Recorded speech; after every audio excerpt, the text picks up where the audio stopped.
मध्यरात्री 12:46 पहाटे 5:20 असं काय काय घडलं की अमेरिका इराण युद्धातील त्या 4 टर्निंग पॉइंटमुळे फक्त इराण नाही तर अवघ्या जगाचा विनाश टळलाय। इराणने पाकिस्तानच्या 2 आठवड्यांच्या युद्धविरामाचा प्रस्ताव स्वीकारलाय, ज्याला देशाच्या नवीन सर्वोच्च नेत्यानं मंजुरी दिली आहे। इराण आणि अमेरिका यांच्यातील युद्ध अखेर आज थांबलंय। अमेरिका आणि इराण या दोन्ही देशांमधला संघर्ष अखेर थांबला असून दोन्ही देशांमध्ये शस्त्रसंधी झाली आहे। दोन्ही देशांनी सैन्य कारवाया 2 आठवड्यांसाठी थांबवण्याचा निर्णय घेतलाय। राष्ट्राध्यक्ष डोनाल्ड ट्रम्प यांनी शस्त्रसंधीची घोषणा केल्यानंतर इराणचे परराष्ट्र मंत्री सय्यद अब्बास अराघवी यांनी देखील एक्सवर पोस्ट करून वृत्ताला दुजोरा दिलाय। इस्लामिक रिपब्लिकन ऑफ इराणच्या सर्वोच्च राष्ट्रीय सुरक्षा परिषदेच्या वतीनं निवेदन जारी करत अराघवी यांनी 2 आठवड्यांसाठी शस्त्रसंधी करण्यात आल्याचं मान्य केलंय। अमेरिकेचे अध्यक्ष डोनाल्ड ट्रम्प यांनी इराणवरील हल्ल्यांना 2 आठवड्यांची स्थगिती जाहीर केली आहे। त्यांनी टूथ आउट या सोशल मीडिया प्लॅटफॉर्मवर सांगितलंय की इराणने होर्मुझची सामुद्रधुनी तात्काळ पुन्हा उघडल्यास या अटीवर ते 2 आठवड्यांसाठी बॉम्ब हल्ले आणि हल्ले स्थगित करण्यास सहमत आहेत।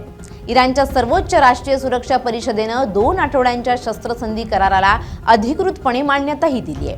मेहर वृत्तसंस्थेनुसार हा करार पाकिस्ताननं घडवून आणला होता आणि देशाचे सर्वोच्च नेते अयातुल्ला मुज्तबा खामेनी यांनी त्याला मान्यता दिली। इराणने या कराराला विजय म्हटलं असून यामुळे आपली सामरिक स्थिती मजबूत झाल्याचं म्हटलंय।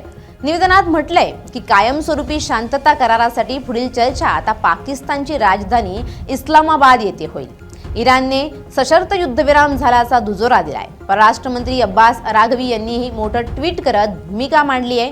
अराघवी यांनी म्हटलंय की इराणच्या इस्लामिक प्रजासत्ताकाच्या वतीनं मी माझे प्रिय बंधू पाकिस्तानचे पंतप्रधान शरीफ आणि फील्ड मार्शल मुनीर यांनी या भागातील युद्ध संपवण्यासाठी केलेल्या अथक प्रयत्नांबद्दल त्यांचे आभार आणि कृतज्ञता व्यक्त करतो। पंतप्रधान शरीफ यांनी त्यांच्या ट्विटमध्ये केलेल्या विनंतीला प्रतिसाद म्हणून आणि अमेरिकेने त्यांच्या 15 मुद्द्यांच्या प्रस्तावावर आधारित चर्चेसाठी केलेल्या विनंतीचा विचार करून तसंच अमेरिकेच्या राष्ट्राध्यक्षांनी चर्चेचा आधार म्हणून इराणच्या 10 मुद्द्यांच्या आराखड्याला मान्यता दिल्याची घोषणा केल्यामुळे मी इराणच्या सर्वोच्च राष्ट्रीय सुरक्षा परिषदेच्या वतीनं खालीलप्रमाणे घोषणा करतो। जर इराणवरील हल्ले थांबवले गेले तर आमचे शक्तिशाली सशस्त्र सैन्य त्यांचं संरक्षणात्मक ऑपरेशन्स थांबवतील। पुढील 2 आठवड्यांच्या कालावधीसाठी इराणच्या सशस्त्र दलाशी समन्वय साधून आणि तांत्रिक मर्यादा लक्षात घेऊन होर्मुझची सामुद्रधुनीमधून सुरक्षित प्रवासाची परवानगी दिली जाईल असं म्हणण्यात आलंय। दुसरीकडे ट्रम्प यांनी सोशल मीडिया पोस्टमध्ये म्हटलंय की मी 2 आठवड्याच्या कालावधीसाठी इराणवरील बॉम्ब हल्ले आणि हल्ले थांबवण्यास सहमत आहे। हा द्विपक्षीय युद्धविराम असेल। पाकिस्तानचे पंतप्रधान शहबाज शरीफ आणि फील्ड मार्शल आसिम मुनीर यांच्याशी झालेल्या माझ्या चर्चेनुसार आणि त्यांच्या विनंतीनुसार मी आज रात्री इराणकडे पाठवण्यात येणारी विनाशकारी लष्करी शक्ती थांबवतोय।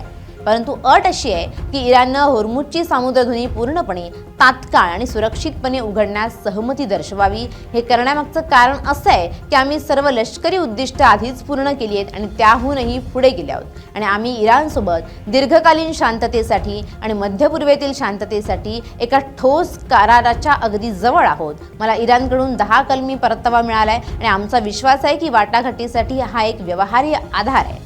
अमेरिका आणि इराण जवळपास सर्व पूर्वीच्या विवादांवर सहमत झाले आहे आणि कराराला अंतिम रूप देण्यासाठी आणि तो पूर्ण करण्यासाठी हा 2 आठवड्यांचा कालावधी आवश्यक आहे। अमेरिकेचे राष्ट्राध्यक्ष म्हणून आणि मध्य पूर्वेतील राष्ट्रांचे प्रतिनिधित्व करत असताना या दीर्घकाळ चाललेल्या समस्येवर तोडगा काढण्याच्या दिशेनं एक पाऊल पुढे टाकणं हा माझा सन्मान आहे असं डोनाल्ड ट्रम्प यांनी म्हटलंय आणि अखेर 2 आठवड्यांसाठी या युद्धाला पूर्णविराम मिळालाय आणि जगाचा विनाशही थांबलाय।